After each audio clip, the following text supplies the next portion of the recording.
哥，快上来！上来！你没事吧？我没事，你呢？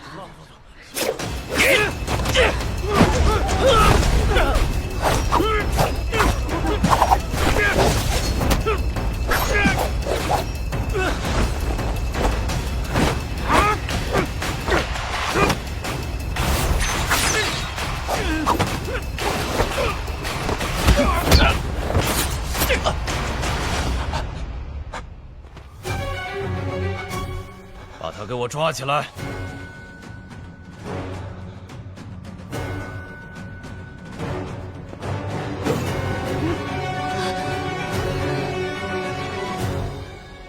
宁晨他是个好人。好人？朝廷的鹰犬，滥杀无辜，草菅人命，罪行累累，死10次都不够你顶罪。你胡说！宁晨为了崇州的百姓，不惜冒着杀头的风险，刀斩国舅，是人人称赞的大好人。多说无益，今日我就成全，和他作对苦命鸳鸯。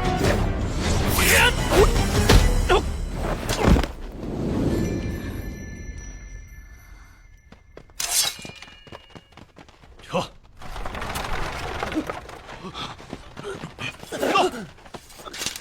宁晨，你没事吧？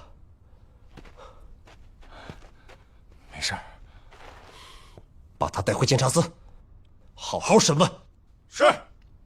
走。宁郎，你受伤了，奴家带你去找大夫。蝶儿，你知不知道刚才有多危险啊？你干嘛不跑啊？你在哪，我就在哪。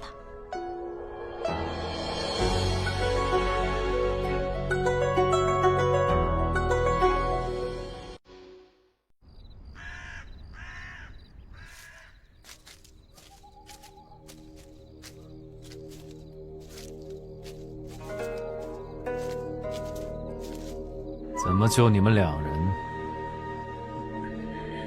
监察司的人来得太快，折了一人。一群废物！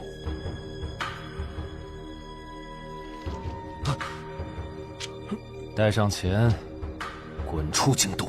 是。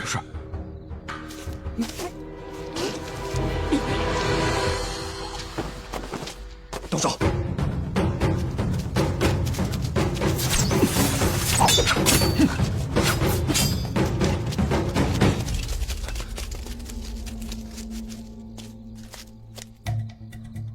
阿正，你和景晨留下。好，瓶子，跟我去追。是。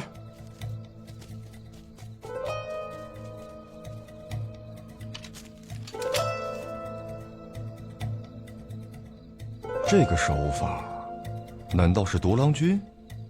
独狼君？这个独狼君啊，此人十分擅长用毒，而且手段十分狠辣，为江湖人所不齿。就在上个月啊，还制造了一起灭门惨案，我们监察司奉旨全城搜捕，一点消息都没有。在京城想躲过监察司的追捕，难如登天，一定是有人在保护他。这就不清楚了。不过这能找的该找的，我们是都找了，一点消息没有。不能找的地方呢？不能找的，那可太多了。皇宫、将军府、相府，还有……不是，头儿，人跑了。他娘的跑可快了，那一个小树林马一扔，人就没影了。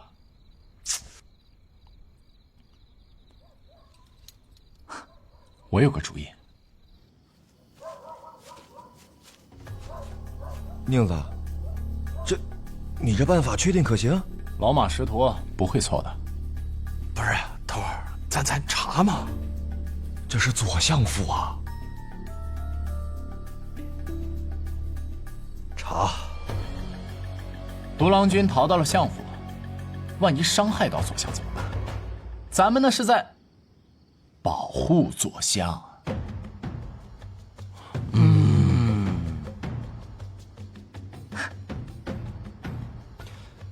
阿正，你留下与门子确认马匹归属。好，瓶子，哎。去附近集结兄弟前来相府支援。是。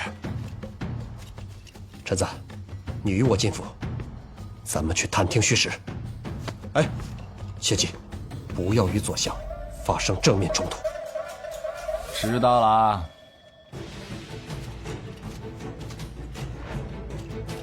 以后一定要听话，跟人一起充电。你们是监察司的，所来何事啊？我们接到消息，有贼人闯进相府，想要谋害左相。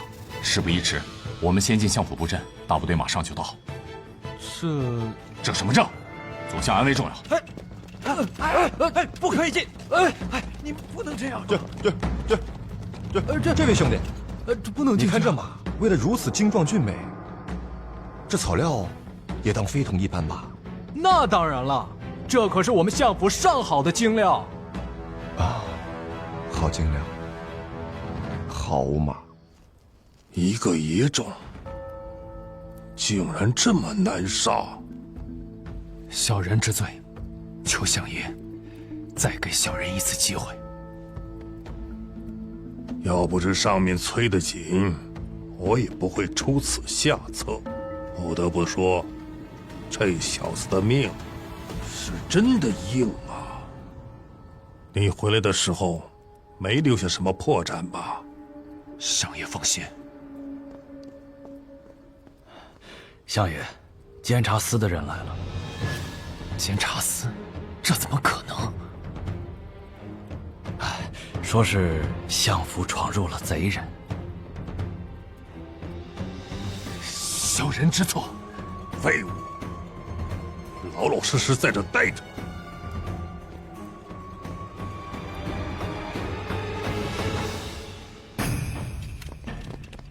夜深了，相爷为国操劳，身心乏累，难得入睡，不得惊扰。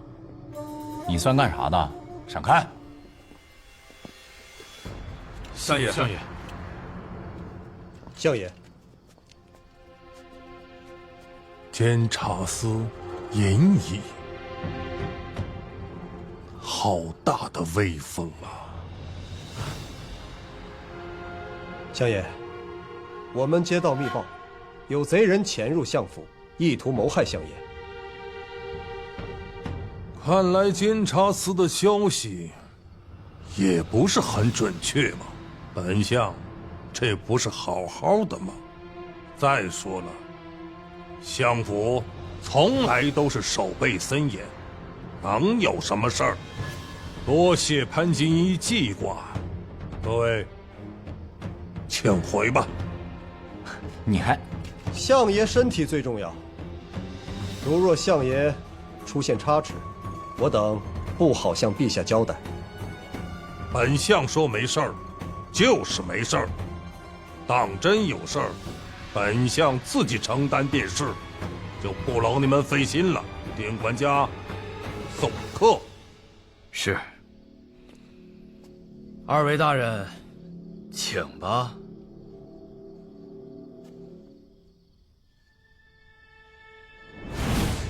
把他给我抓起来！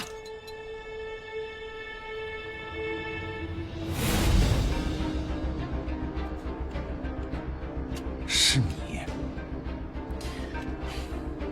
应辰，你认识他？今天在街上，他的马车撞过我。哟，大人这么一说，我还真想起来了。当时是因为我的马受惊了。混账东西，连个马车都驾不好，要你何用？还不赶紧向宁银一道歉！是。宁银一实在抱歉，让您在地上狼狈的打滚，实在是我的错。您大人有大量，应该不会怪罪小人吧？若您真的难以解气，想怎么惩罚小人，都成。好啊，我怀疑你跟袭击我的刺客有关联，跟我回监察司接受审问。怀疑？怀疑就可以随便抓人？这是我相府的管家，莫不是你连本相都怀疑吧？大人，您不能这样！大人，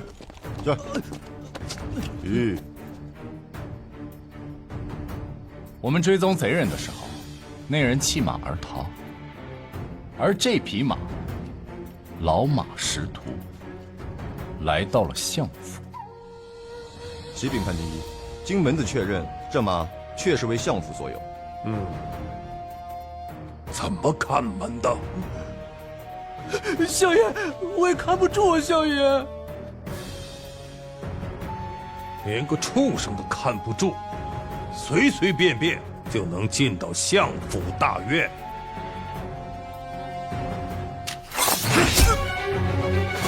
这，该死！哦，对了，刚才说经谁确认来着？你，相爷，既然相爷无碍，想必是个误会，我等先行告退。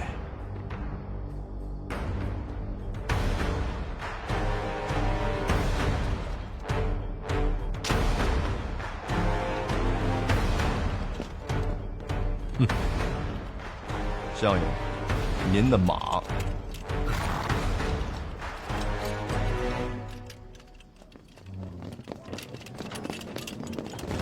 臣子，什么情况？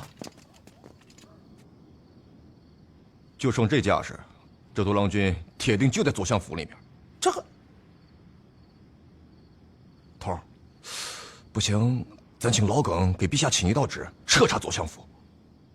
左相在朝中树大根深，侍奉过先皇，是两朝元老，更有军功在身，没有证据，陛下不会下旨的。现在唯一的办法，只有先抓到独郎君。不是，我就想不明白了，这不当朝左相吗？他为什么包庇这江湖匪盗啊？那可是左相啊，做事情更得维护体面，什么脏活累活、见不得人的事情，江湖匪徒用起来更加顺手。行了，别乱说了。没有证据之前，咱们说的所有话都能被他们当作把柄。如此滥杀无辜，视人命如草芥，我定要让你付出代价。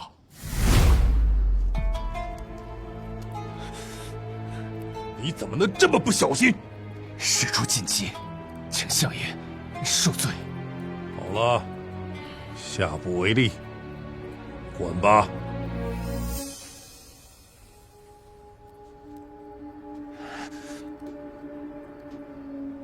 请吧。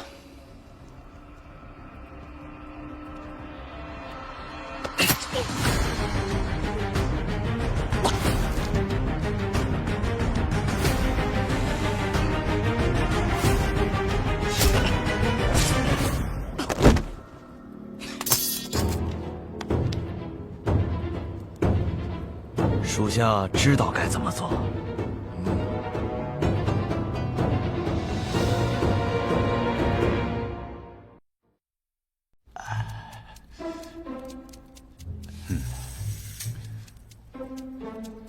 白天带着风尘女子招摇过市，遭遇刺杀；晚上又是城外破屋，又是相府大闹。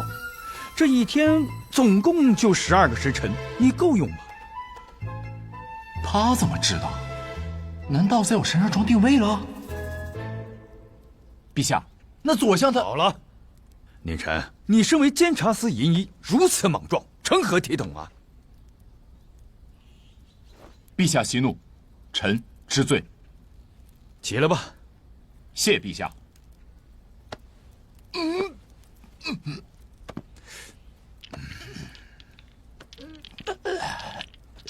那3000把火枪已经组装完成，朕给你准备了1000将士，3日后带领他们前往边境。边军向来排外，这1000将士可是陈老将军为你精挑细选，却已经熟悉了火枪的操作，可以作为你的亲兵。至于怎么用啊，那是你的事儿了。陛下，3000把火枪不应该配3000名将士吗？只能给1000了，其余的朕另有他用。吃回扣。石鹏啊，在上街。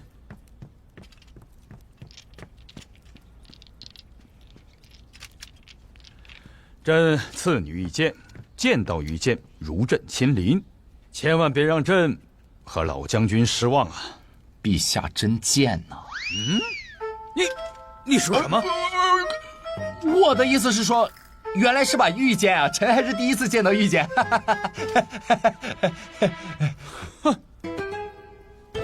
手持御剑虽有先斩后奏之权，但万不可滥用私情。明日，朕就会下旨封你为北伐大将军。谢陛下。朕记得你的母亲是灵州阳安县人士。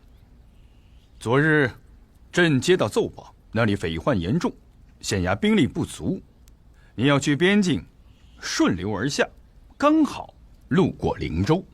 哎呦啊，这老登查我户口啊！那这匪患嘛，就交给你了。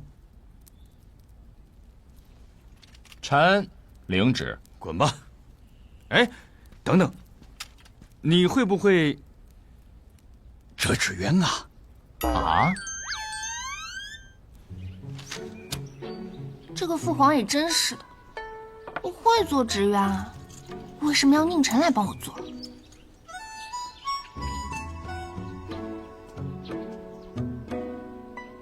见过九公主。怎么感觉她比上次见到的时候英俊了不少？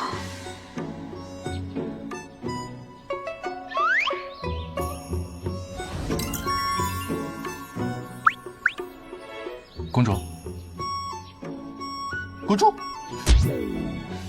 那个宁臣，我会做纸鸢啊，父皇为什么让你来帮本公主做？你会做纸鸢？当然，我可是跟宫里的师傅学的，做的纸鸢肯定比你好。陛下到底在搞什么？难不成是想撮合我跟公主？算了，父皇既然让你来，那说明你做的纸鸢肯定也不差。不如这样，我们比一比，看谁做的纸鸢漂亮。如果你赢了，我赏你黄金100两；如果你输了，那你就写首诗送给我。就这么说定了。全凭公主做主。好。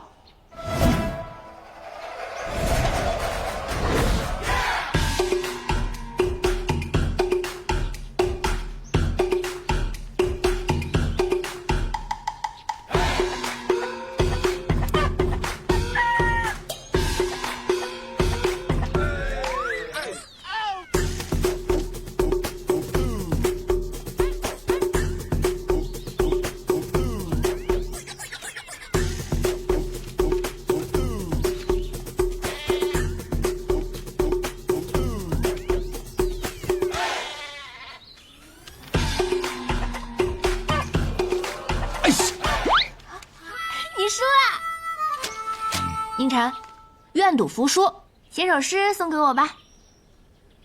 公主出题吧。我都好久未见过雪了，那不如这样，以雪为题。你要是想不到，本公主可以容你几天，你慢慢想。不用，我已经想到了。那你快说。公主请听好，一片，一片，又一片，2片，3片，4片。大胆宁晨，你这是在糊弄本公主吗？公主别急呀，我还没说完呢。哼，那你下面是不是想说5片、6片、7、8片啊？公主果然6啊！大胆，你敢说我是6岁小孩？你死定了！你给我等着！宁大人，您还是快跑吧。为啥呀？哎，公主，哎，不要啊！宁晨，走开！哎呦我！晨，你今天死定了！我打死你！公主，你小心一点啊！晨，公主小心啊！给我站住！你站住！我今天我就打死你！你先把鸡毛掸子放下。不放，我凭什么要放？你这么凶，容易嫁不出去啊！你敢说我凶？我嫁不出去，我就嫁给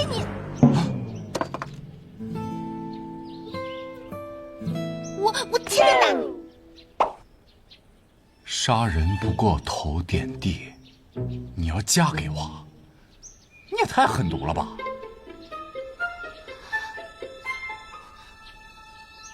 我再也不想见到你了。哎，淮安，淮安，你给我走开！朕替你做主。哎呀，宁晨，参见陛下。朕的女儿很差吗？公主殿下倾国倾城，才情过人，可谓是美貌与智慧并存，无人可与其比肩。那你为何说公主为人要？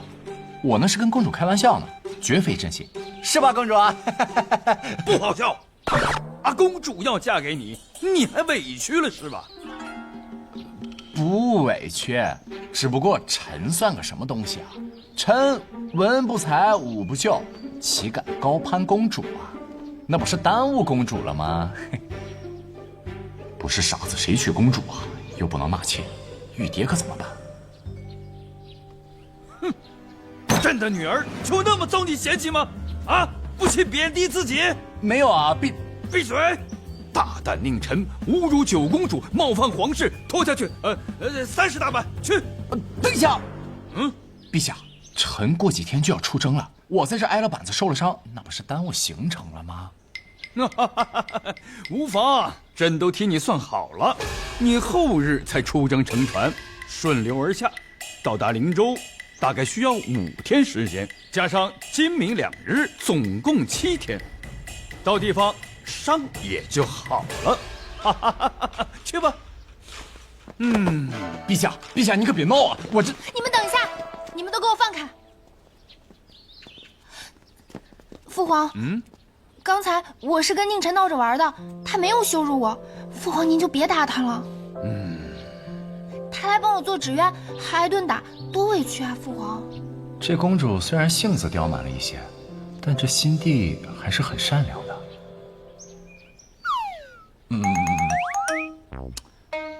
淮安都替你求情了，你不说点什么吗？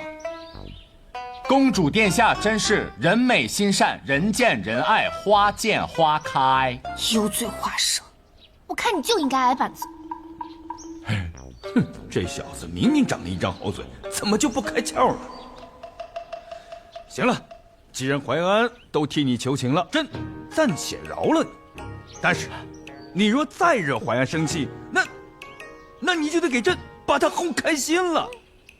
刚才那首诗写的差劲了点啊，罚你再写一首。若再写不好，你就直接去领板子。风雪压我3两年，我笑风雪轻如棉。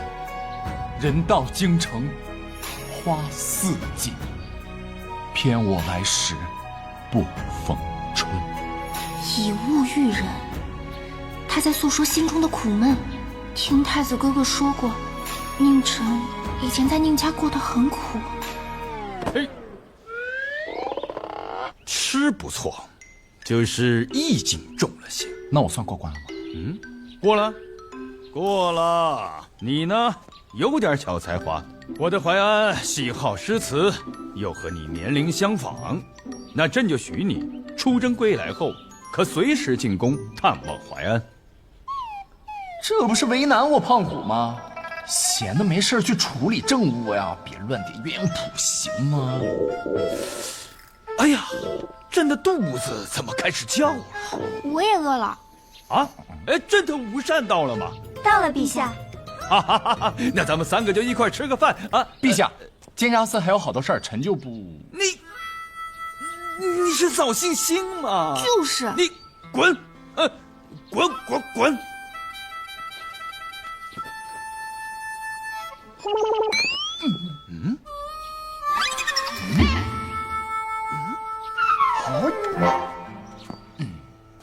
告辞。父皇，你就让他这么滚了？朕也没想到让他滚，他就真的是滚出去了呀！气死我了！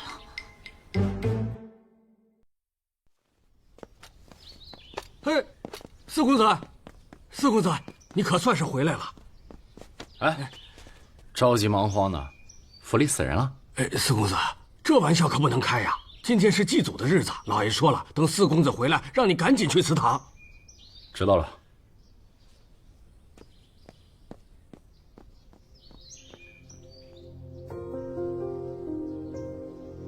是啊，每年到了这个时候，是大选每家每户祭祖的日子。自从来到这个世界，还没祭拜过母亲。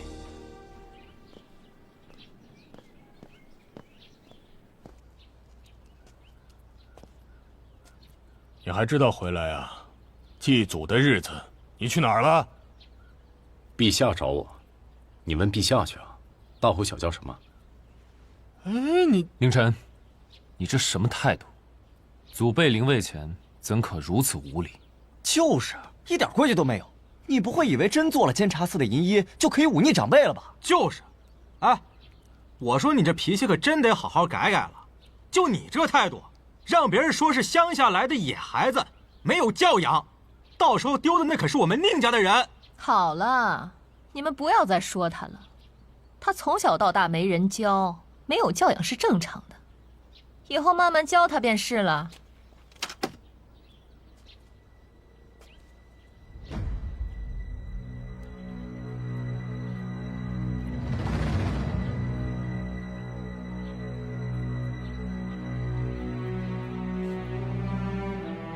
宁大人，你不觉得这少了一个灵位吗？胡说八道，年年都祭祖，少一个牌位我能不知道？我母亲的灵位呢？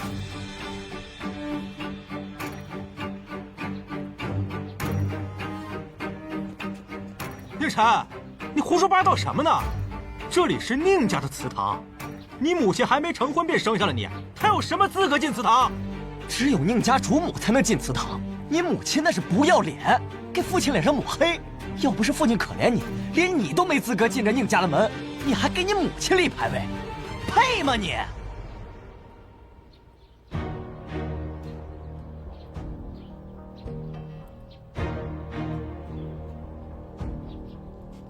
宁子明，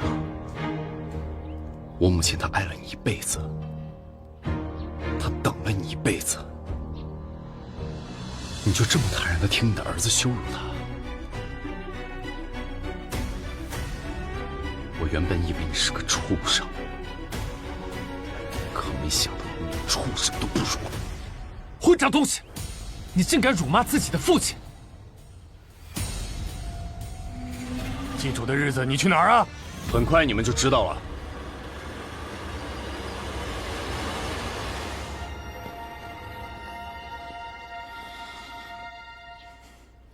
哎，大哥，你刚才看见宁晨那个脸色了吗？铁青铁青的，差点被气死。这家伙真以为当了监察司银一，我们就拿他没法子了？只要我们不犯错，不让他抓住我们的把柄，他就拿我们没办法。一个贱人生的贱种，他竟然还想让自己的母亲进祖祠，真是可笑。就是。大哥，大哥，二哥，你们看看这是什么？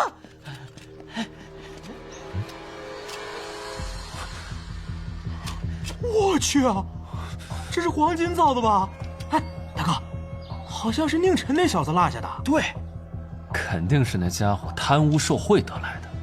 这足足几十两黄金，上面这宝石一看就价值不菲。先藏起来。哎，上次在教坊司那家伙害我搭了一只玉箫，这就当补偿我的。哎，大哥，老爷夫人，不好了！哎呀，慌慌张张的，成何体统啊！四公子带着监察司的人闯进来了。什么？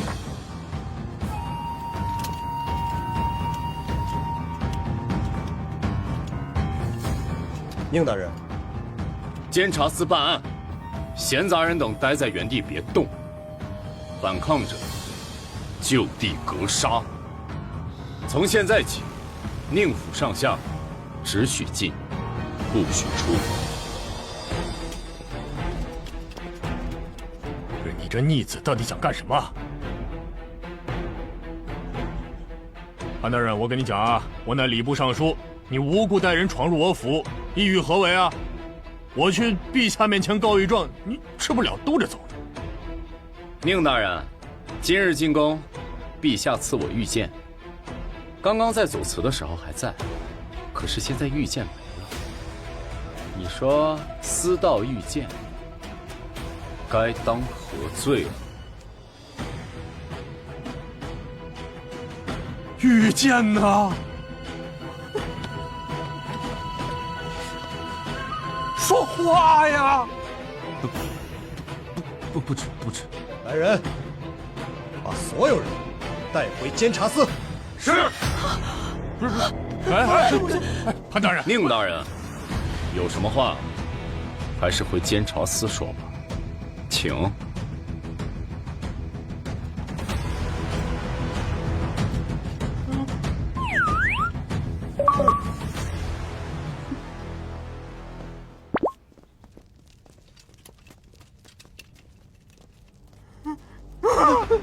老四，我们知道错了，你就放我们出去吧。老四，你不能这么对我们呢。宁晨，我劝你最好还是把我们……各位少爷，监察司的大牢喜欢吗？问你们话呢？说。喜欢。老四，我们都是一家人，你不能这样啊！一家人？谁跟你是一家人？我母亲的灵位都进不了你家的祠堂。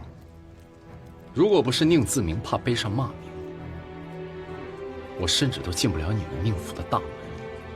你们口中的野种，怎么配跟你们是一家人呢？你们可都是宁府的少爷，就别跪着了。我还是比较喜欢看你们在祠堂时羞辱我和我母亲时那种桀骜不驯的样子。起来吧，绑起来。是。不是，不是，宁晨，你宁晨，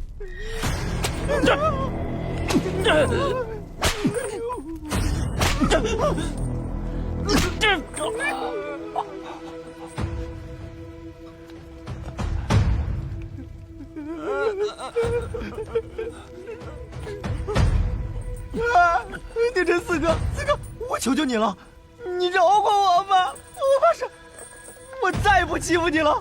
虎落平阳被犬欺，放虎归山林的时候，知道怕了。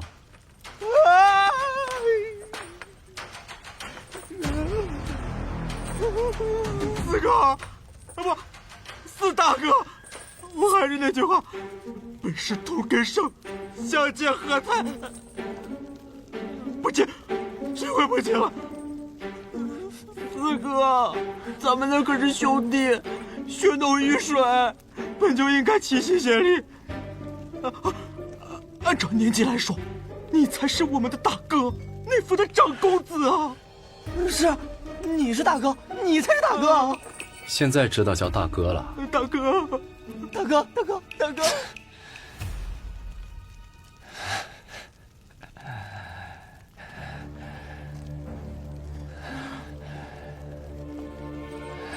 宁晨，你私自定罪，滥用私刑，违反当今国法，还有那把剑，你是故意放在祠堂的是吧？你猜？没想到你这个野种藏得如此之深，我当时就不该留着你。现在知道后悔了？但你别太得意，外公是左相，他一定会来救我们的。你要么今天弄死我，要么将来我定百倍讨回今日之耻。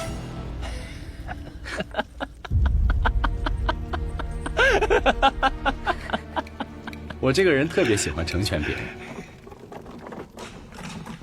宁晨，你这是做什么？此物是对那些作奸犯科的女犯人用的，你用了它，不可，万万不可！臣子，你要把这件东西用在他们出宫的地方吗？啊，那可真是不敢直视啊，惨不忍睹啊，哗哗淌血呀，哗哗淌血。那不正好，欲仙欲死，黯然销魂，别是一番滋味在心头。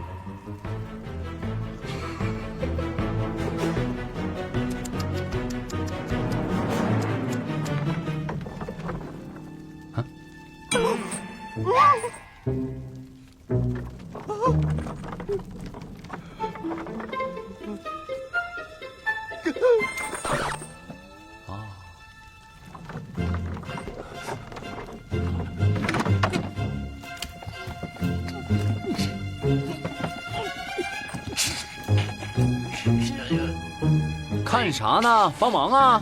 来，不是，过来，这不行，准备好啊，准备好，来，这不行啊！等一下，四弟，不，四哥，四大哥，我不想死，你饶了我，我求求你饶了我，我们是一家人，你记得吗？我们是一家人，我求求你放过我，我不想死。那好吧，既然这样，我就给你们个机会。听好了啊，你们谁见过独狼君？独什么君？谁的郎君？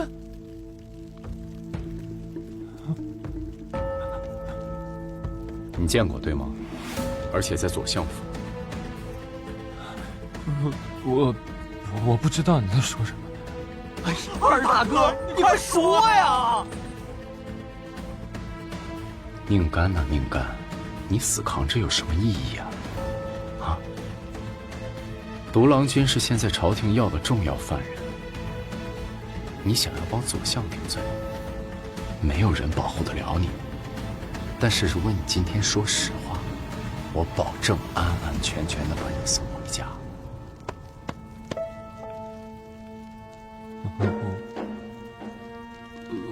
我听不懂你在说什么。啊，来吧，来，哎，准备好，别！救命啊！等一下，救命！你们几个过来，走，老实点儿。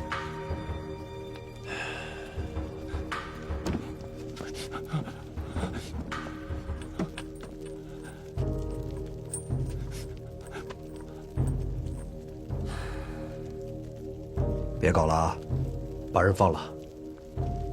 不是啊，老板，你说什么呢？宁干肯定知道独狼君在哪儿。独狼君已经死了，左相亲自把尸体送来的。他娘的！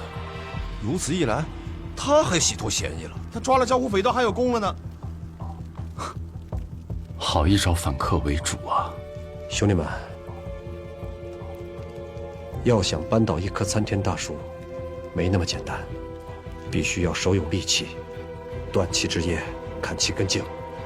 我们马上就要出征了，军功就是咱们最好的利器。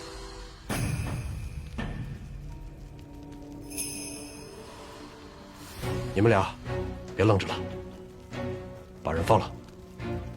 哦，哎呦！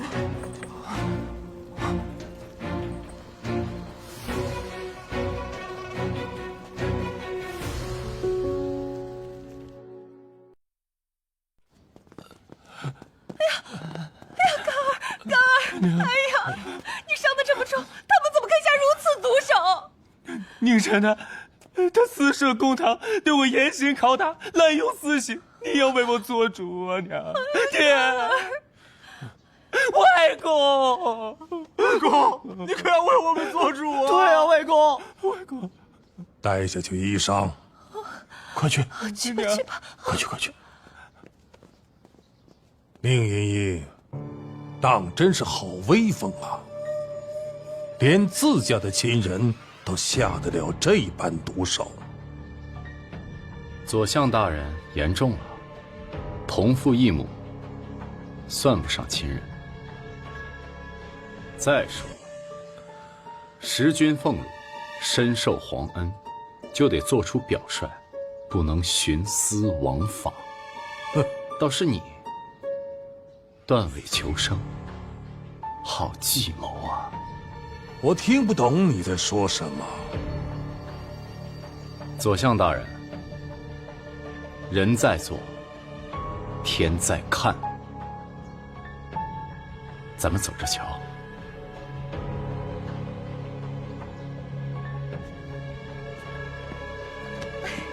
父亲，他怎么可以说出如此大逆不道的话？有什么话，回去再说。好。耿大人，本相先行告辞了。不走。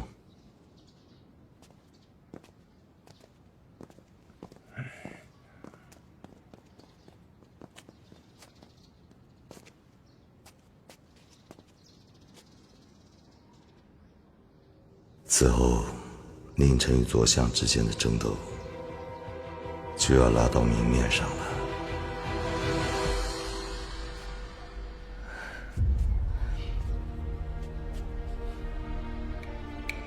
什么都没说吧？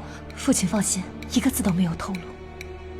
记住，只要为父在，就保你们无恙。但是父亲，这个野主越来越猖狂了。陛下还派他去灵州剿匪，万一他查出他母亲……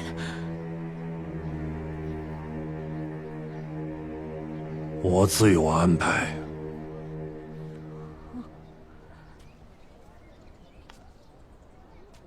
滚过来！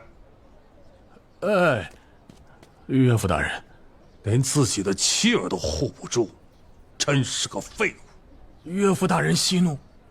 宁子明，哎，你给我记住了，以后如果再让我的女儿和外孙受苦，别怪本相不客气。请岳父大人放心，这种事以后不会再发生了。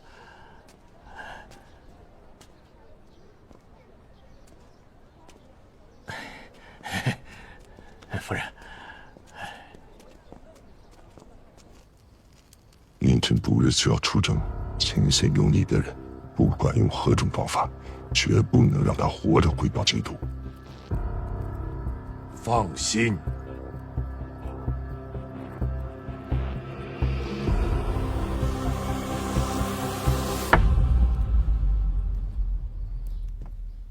耿子爷，找我。此番出征，老潘、子平、齐正随你同去，护你周全。他们，要不还是算了吧。他们查案厉害，但是行军打仗可就外行了。战场上刀剑无眼，要有几个信得过的人。这也是陛下的意思。行吧。这几日你们不用当值，回去好好准备。是。还有，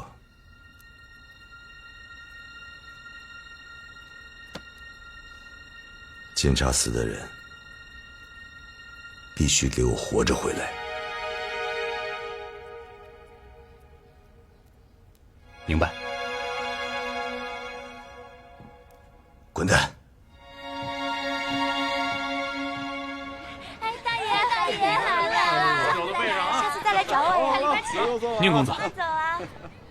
宁晨，聊两句啊。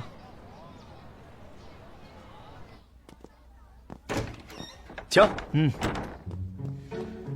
哎呀，难怪说教坊司是京城第一大宵禁窟，这里比我的东宫都要奢华。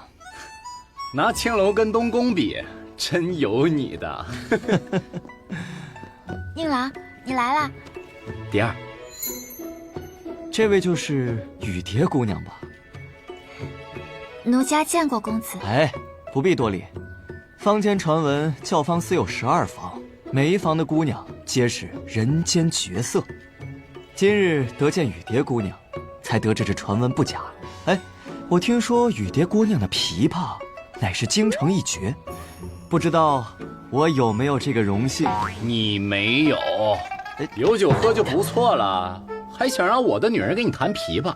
你要不我再给你跳段舞助助兴？不必了。蝶儿，麻烦你帮我们准备一些好酒好菜。好的，宁郎。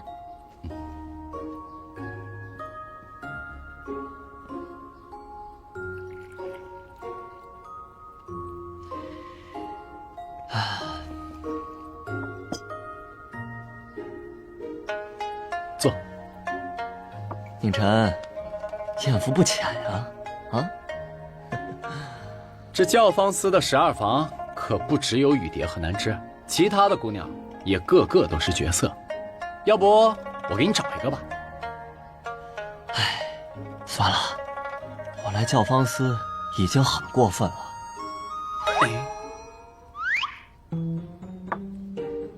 什么意思啊？1杯酒，100两。不，你这什么酒？情义酒，情义无价。说得好。别数了，有朋自远方来，不亦乐乎。今天我必须把你给喝舒畅了。来，廷臣，敢从我手里抢银子的，放眼整个大选也只有你了。我得想想该怎么惩罚你。我这样吧，我自罚3杯，可以吧？哎，你想得美！一共600两，6杯酒，1人3杯，不许占便宜。真小气，这么小气还亏你是太子殿下。参见太子殿下，罪民不知是太子殿下，还望殿下恕罪。不必多礼，不必多礼。哎呀，起来，别紧张啊，他人很好的啊。这可是太子啊，未来要成为玄帝的人，宁郎跟他的关系竟然这么好，太厉害了吧？宁郎，听说北境比京城还要冷，奴家托人做了几件厚衣裳，里面还有个香囊，是奴家亲手做的，宁郎不要嫌弃。当然不嫌弃，你不用担心我福大命大，等我凯旋归来。你一定要多加保重，奴家等你回来。好。战场凶险，淮安让我转告你，多加小心。淮安是谁啊？啊，群头不重要，就跟他喝过几次酒。来，太子殿下，咱们喝酒。这6杯啊，今天咱们不醉不归。哎，不行，你不能拿这个喝，你得用这个嘛。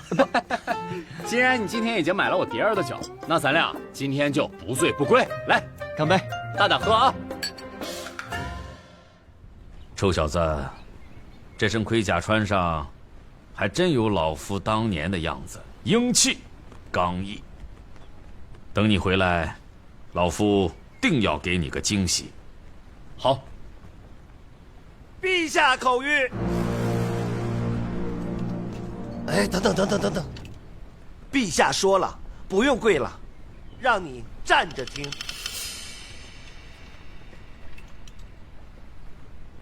陛下说，让你一路上照顾好自己，平平安安的回来，活着滚回来见朕。末将遵旨。还有，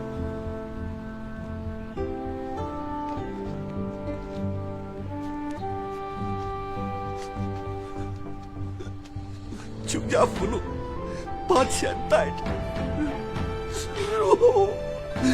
这是我攒了好久的，你可别乱花。你要活着回来，活着回来见咱家。多谢玄叔。走啊！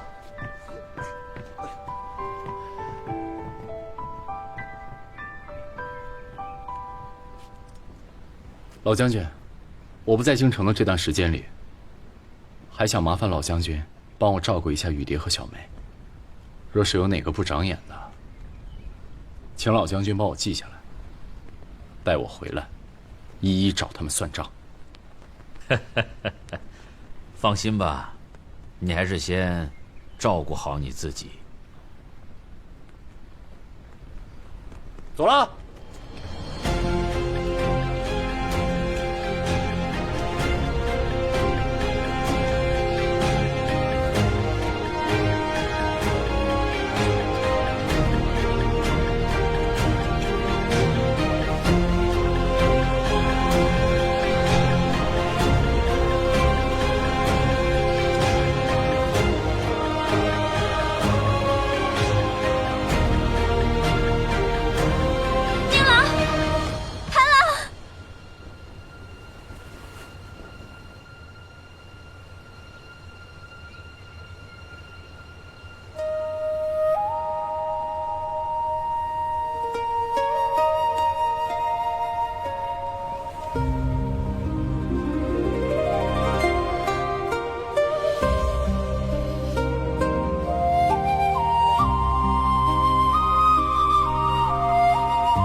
东风吹，战鼓擂，美人醉，盼君回。捷报飞，壮士归。愿作明月，伴君斜，夜夜清辉，盼征兆。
我没事儿。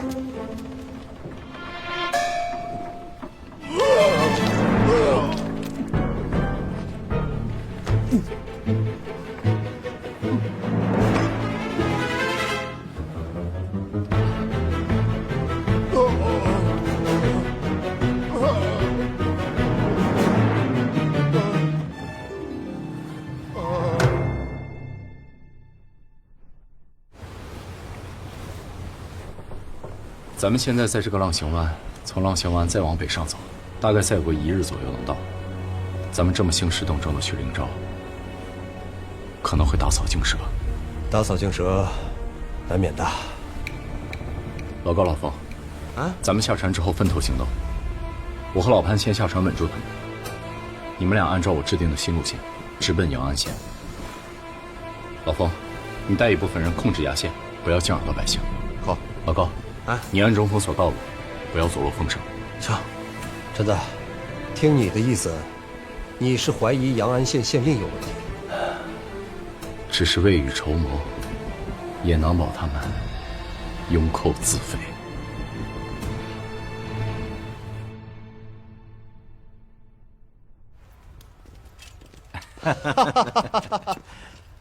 见过宁将军。各位大人，下官灵州知府张元仓欢迎宁将军大驾光临。你认识我？将军少年天骄，名满天下，下官早有耳闻。将军此次奉旨剿匪，替我灵州解除心腹大患，护佑百姓安危，下官无以回报，特备了些薄酒，还望将军莫要推辞。好，这几天在船上，天天都吃很多鱼，吃的老子都犯吐。是，需要点新鲜的东西。将军说笑了。将军远道而来，下官已备好本地的特色。本地菜啊，好，我喜欢。带路。宁将军请。金大人，请，赶紧的。灵州真是个好地方，今天开席，咱们一起干一个。干啊！干！来，各位大人。哈哈哈。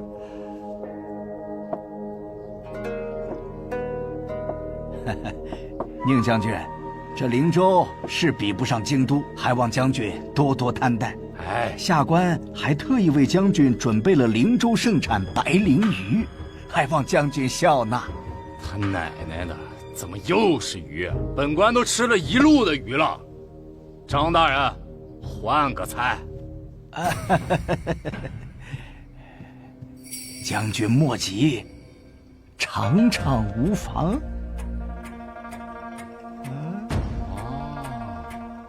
那可得好好尝尝。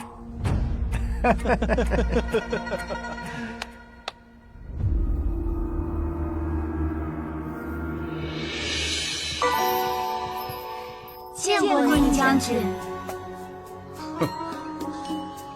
原来这就是张大人所说的灵州特产白鲮鱼啊！果然是白璧无瑕，灵心慧性。将军果然是好文采。那今晚上就让这些个小鱼到您房间游上一游。奴家在灵州就听说过宁将军的威名，今日得见，奴家真是三生有幸啊！宁将军才华横溢，文武双全，生得还这样好看，奴家心都要化了。不信你摸摸。宁将军好生魁梧，这身子看得奴家都喜欢了。宁将军可得对人家负责啊！本将军天赋异禀，可我只喜欢你，江南女子。所以呢，你这样的还是张大人比较喜欢啊。哪里，来，咱们大家一起敬宁将军一杯。好啊，来。你们灵州还真是个好地方，没白来。来，我敬你一杯，好好伺候你。宁将军，你别跟我抢。来，将军请。咱们再喝一个。来。好，大人，敬你。对了，我给大家介绍一下啊，这位呢是我最好的兄弟潘锦衣，可以说是人中龙凤，我辈翘楚啊。劳烦大家帮我把他陪好啊！我呢，先去解个手。愣着干什么？赶紧陪将军去！这么多人盯着，我也解不出来，把他陪好啊！我爱吃鱼啊！来，我敬各位大人。来，潘锦衣，今日盛产有限，还是给将军留下2条吧。我先吃。不是。